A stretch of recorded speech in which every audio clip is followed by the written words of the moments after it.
the chemistry series, we are going to add a new video that is about bubble science. Let's start the experiment.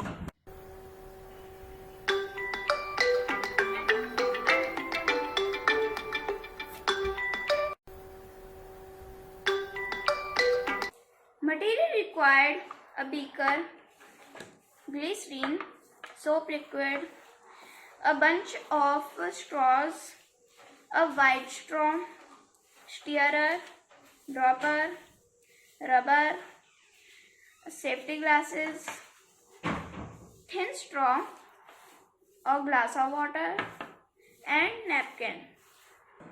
First take soap liquid, glycerine, and put it into the beaker and then mix it with the water 6 ml. Now stir all the ingredients. Now our mixture is ready. Now keep the mixture aside.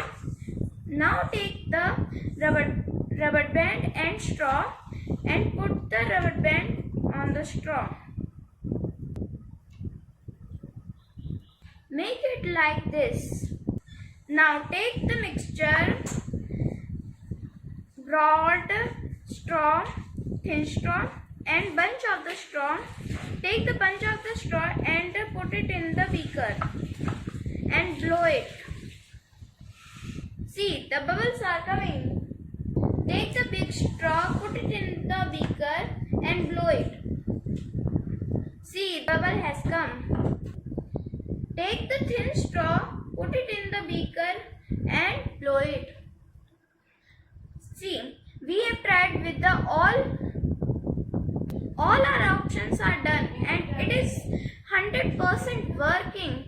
This experiment you can do it at your home. Our experiment is done. Bye bye.